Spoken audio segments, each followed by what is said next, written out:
Oke, selamat siang.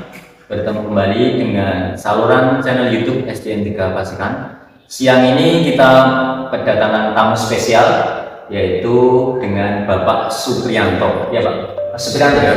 Oh Pak, Bapak Supriyono. Nah, Bapak Supriyono ini adalah guru di sebuah SMP Negeri 31 Atap Ireng-Moko yang telah lama berjuang di sana.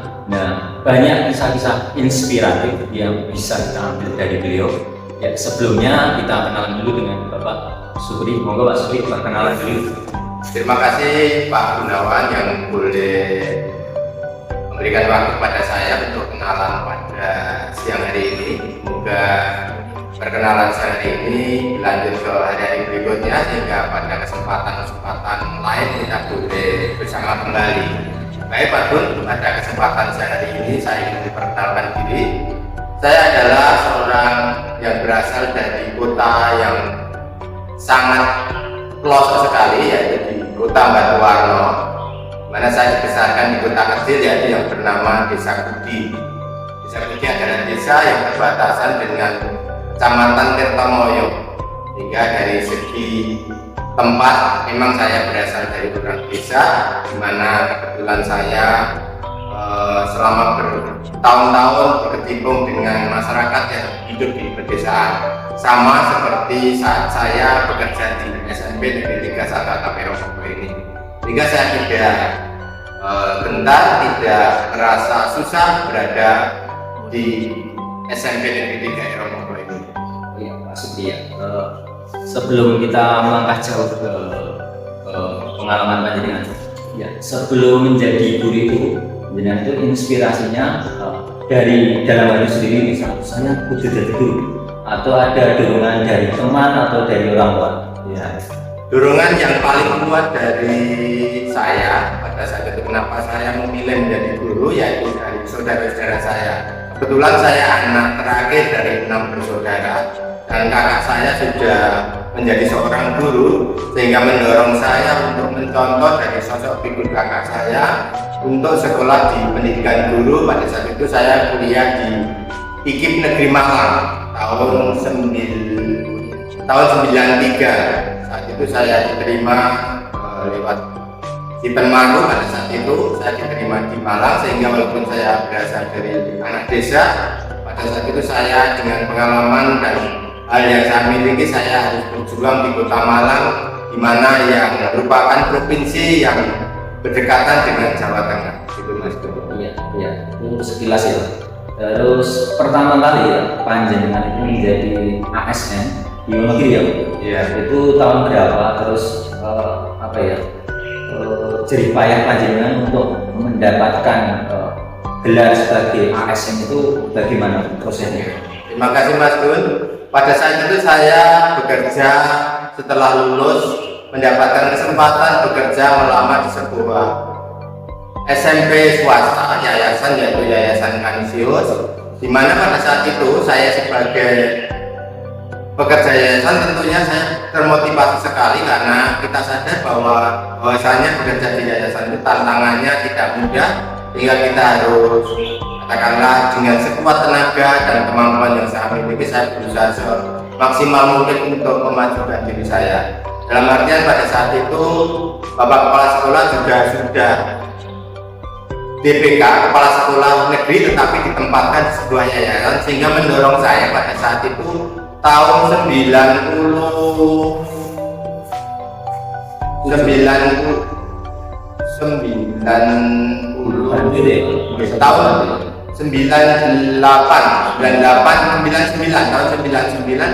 mengarahkan saya. Pada saat itu ada guru kontrak 98 yang menyelenggarakan Provinsi Semarang, sehingga pada saat itu kebetulan saya dianugerahi oleh Tuhan untuk bisa diterima dengan persaingan yang pada saat itu tidak gampang, dalam artian hanya beberapa yang punya kesempatan untuk menjadi seorang guru kontrak dengan gaji pada saat itu pada awalnya hanya 350.000, di mana pada saat itu setiap tahun saya harus pergi ke Semarang untuk memperpanjang kontrak saya. Itu liku-liku yang pertama. Kemudian setelah jadi guru kontrak, ada program dari pemerintah untuk mengikuti program guru bantu. program guru bantu. Kebetulan saya diberi kesempatan oleh kepala sekolah saya untuk mengikuti, walaupun saya pada situ sudah bekerja di sebuah yayasan dan sudah menjadi guru kontrak dengan gaji yang demikian tadi dan tambahan dari gaji yayasan. Sehingga saya sangat bersyukur sekali diberi kesempatan oleh Bapak Kepala Sekolah saya pada saat itu, Bapak F.E. Herwasto, yang memberikan kesempatan saya untuk guru bantu, sehingga ada seleksi kembali. Kemudian tahun 2003 kebetulan SK saya tidak dikanisius karena guru bantu ini juga milik pemerintah, maka saya ditempatkan di sebuah SMP yang dekat dengan rumah saya. Pada saat itu berjarak 4 km dari rumah tempat tinggal saya, yaitu Batuwarno itu. Sekitar 4 kilo saya mendapatkan kesempatan untuk bekerja di tempat yang dekat. Kemudian tahun 2007 ada SK penempatan untuk CPNS, sehingga pada tahun 2007 saya diberi kesempatan untuk mendapatkan SK di SMP Negeri 2 Karangtengah. Lebih jauh, kira-kira dari Batuwarno perlu waktu 1 jam lebih. Itu Wonogiri bagian paling timur, kan? Wonogiri bagian paling timur dan berdekatan dengan Jawa Timur, yaitu Nawangan. Nah, dari tempat domisili panjenengan ke SMP Karangtengah, Iya. itu jenengan laju atau kos? Saat itu laju karena kebetulan rumah saya masih di Batuwarno. Kemudian karena sesuatu hal istri saya harus bekerja di Pratimantoro, saya harus mengikuti niat baik istri saya untuk mengambil perumahan di Wonogiri, sehingga pada saat itu saya harus berjuang dari Wonogiri ke Karangtengah 2 tahun. Laju juga dari tahun 2008 sampai 2013 saya laju dari Wonogiri ke SMP Negeri 2 Karangtengah yang jangkauannya kalau kita tempuh sekitar 2 jam dengan medan yang pada saat itu masih sangat sulit, Pak. Jadi masih berupa medan-medan yang kalau cuaca nggak mendukung itu medannya belum ada. Medannya di sana kontur tanahnya banyak yang sering ambrol. Jadi tebing-tebing itu sering kali longsor dan saya sudah sering kali istilahnya dengan kekuatan yang saya miliki, tenaga saya harus sampai sana, kekuatan saya di sana, didukung oleh teman-teman saya yang ada di Karangtengah 2 itu, saling memotivasi. Istilahnya kalau berangkat kita diajak bersama-sama bareng. Karena apa? Karena dengan harapan kalau ada barengannya nanti kalau ada risiko misalnya badan atau apa, kita boleh atau bisa saling menolong, saling membantu. Sehingga saya rasakan pada saat itu ya, dengan kebahagiaan di perjalanan, kebaikan dari teman-teman yang ada di Karangtengah 2, saya bisa melampaui dengan kekuatan energi yang saya miliki. Saya bisa boleh bersama-sama dengan teman saya di Karangtengah dari tahun 2003 sampai 2007 sampai 2013. Itu tetap saya jalani dengan penuh syukur, walaupun dalam kehidupan ini ya tidak selamanya baik-baik saja. Pasti dalam kehidupan ini seperti istilahnya sebuah kapal yang kadang juga oleh keadaan sekitar kita yang sering menimpas kondisi kita. Sangat berat sekali kalau saya untuk menjalani seperti panjenengan, kayaknya saya nggak mampu. Terus yang selanjutnya, Pak, itu kan dalam perjalanannya panjenengan bisa pindah di SMP 3 satu atap, SMP Negeri 3 satu atap Eramuka Basuan. Nah itu kan dari segi jarak, darinya Wonogiri bagian timur ditempatkan di Basuan di Wonogiri bagian paling barat. Nah itu kan secara jarak tempuh ada perbedaannya nggak? Secara jarak tempuh kalau dari Wonogiri ke Karangtengah sekitar 70 kilo. Jadi kalau PP 140 km dengan medan yang tidak gampang. Kalau ke Basuan ini membutuhkan waktu 33 kilo, memerlukan jarak 33 kilo. Satu tempuhnya bisa saya tempuh sekitar 50 menit lah, lebih cepat dibandingkan ke Karangtengah 2 jam. Dari sekian, Pak, dari segi lingkungan antara di Karangtengah sama Basuan, adakah perbedaannya mungkin dari secara geografis, dari kondisi sosial budaya masyarakatnya, mungkin ada perbedaan atau malah sama Pak? Ya, Mungkin dari mata pencariannya. dari segi model muridnya, kalau saya melihat sekarang Tengah 2 dan Basuhan 3 ini satu model, istilahnya sama-sama murid yang berada di perbatasan, di mana Kalau murid berbatasan dengan Pacitan, ya, Pacitan, Pacitan, di mana di sana juga sudah sinyal Mas Bro. sinyal, Sudah sinyal, sementara di sini juga sudah sinyal dan air. sehingga saya bukan kaget lah istilahnya lah dengan kondisi Kabupaten, karena memang tempat hidup saya ternyata tidak diberi selalu indah, tetapi saya syukuri walaupun berada di lokasi yang seperti ini. Secara masyarakatnya saya kira sama model masyarakatnya, bahwa masyarakat di daerah pinggiran itu saya kira karakter jenisnya, kemudian ramah tamahnya mempunyai satu. Kalau di Karang Tengah itu komoditas pertaniannya sama nggak? Seperti palawija seperti ini, atau malah di sana itu ada apa tuh, tanaman apa tuh yang tanaman janggilan. janggilan ya? Di sana secara ekonomi lebih banyak kemudahannya Mas, karena dari tanahnya subur, daerahnya dingin, tanahnya subur, sehingga banyak tanaman-tanaman produktif yang bisa diusahakan untuk berkembang. Salah satunya yaitu janggilan. Nilai ekonominya lebih tinggi. Ya, janggilan. Kemudian durian sana juga cocok. Kemudian satu lagi yang nilai jualnya tinggi yaitu lada atau merico. Merico di sana juga baik sekali. Sehingga kalau dilihat dari masyarakatnya, kemungkinan ya kalau di sana, kalau dengan perjuangan keuletan masyarakat di sana, saya kira kalau mau berusaha lebih enak di sana, karena di sana itu dari segi lahannya lebih potensi lahannya.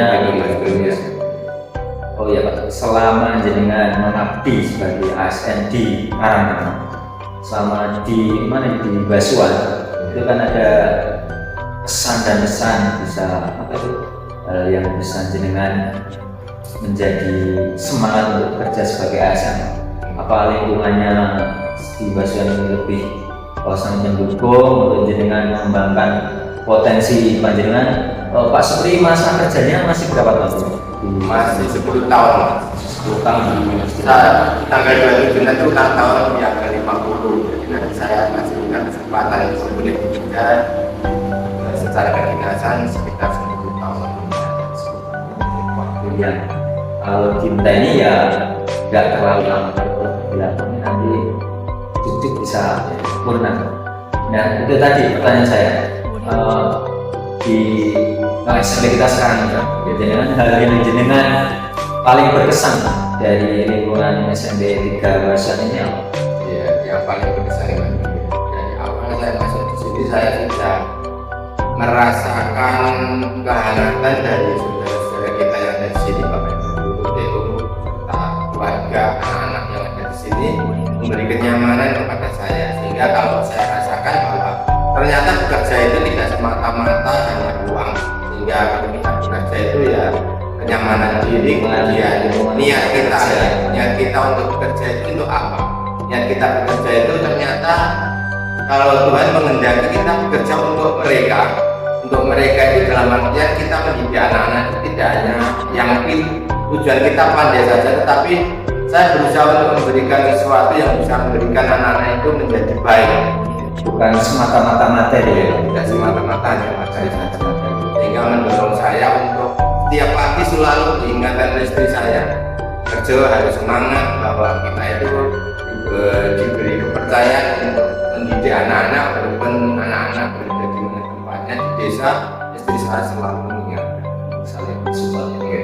Nah, pesan dan pesan untuk diri saya sebagai pegawai yang belum lama ya, belum muda, agar bisa kedepannya mungkin bisa semangatnya lebih Pak Supri dalam mendidik anak-anak, atau ada kata-kata yang bisa memberi inspirasi saya dan teman-teman lainnya. Terima kasih Mas Gun. Pada saat ini saya boleh memberikan motivasi, mudah-mudahan ini tidak hanya motivasi saja, tetapi siapa yang mau melihat menjadi termotivasi. Dalam artian bahwa kita hidup itu semata-mata tidak hanya untuk mencari sebuah materi.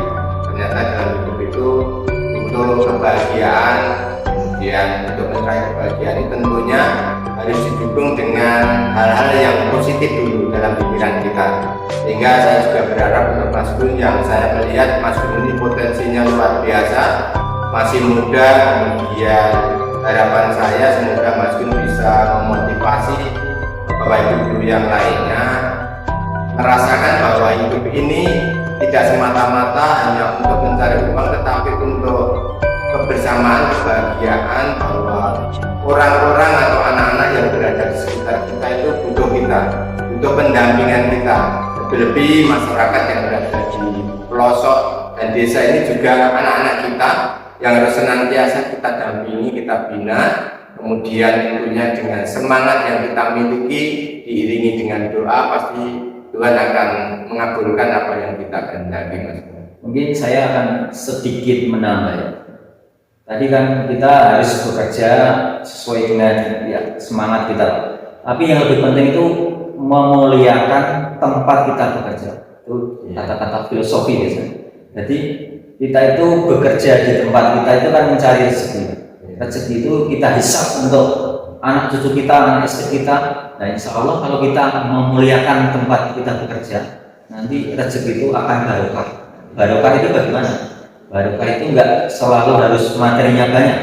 Barokah itu mungkin diberikan kesehatan untuk anak cucu kita, terus dijauhkan dari bencana yang tidak kita inginkan. Salah satunya mungkin itu. Iya. Mungkin Pak Supri lebih mau menambah lagi. Iya. Luar biasa kata-kata Mas Gun pada siang hari ini, bahwa sesuatu itu harus berkah, kemudian berkah kalau kita mensyukurinya maka anak cucu kita juga akan mendapatkan rahmat berkat dari Yang Maha Kuasa. Sehingga dengan motivasi ini mudah-mudahan kita senantiasa diberi kekuatan dan kesehatan, Mas Gun. Dalam artian kita sebagai orang yang dipikir dipercaya oleh Tuhan untuk mengenyang jenjang pendidikan di dunia pendidikan ini, harapan kita semua mudah-mudahan dengan kondisi yang kita miliki kita senantiasa diberi kekuatan, kemudian mampu mendampingi mendidik anak-anak dimanapun mereka berada. Anggap saja itu adalah anak-anak kita yang nantinya kalau kita mau ngupeni anak-anak tersebut, maka anak-anak kita juga akan mendapatkan balasan dari Yang Maha Kuasa. Kita yakin dan percaya bahwa anak-anak kita punya cita-cita juga, kemudian harapannya nanti juga akan mendapatkan kesempatan yang baik dalam kehidupan ini. Intinya kita harus bekerja dengan sepenuh hati, bukan karena materi, karena kita ingin memuliakan tempat kerja kita, dan yang kedua itu memuliakan profesi kita. Itu berat sekali, memuliakan profesi. Jadi kita itu memantaskan diri sebagai guru itu berat sekali. Mungkin pertemuan kali ini cukup sekian dengan Pak Supri. Semoga perbincangan kali ini memberi inspirasi bagi saya dan bagi yang melihat di rumah. Cukup sekian pertemuan kali ini. Nanti kita lanjutkan dengan perbincangan yang lain, Pak. Ya. Wassalamualaikum warahmatullahi wabarakatuh.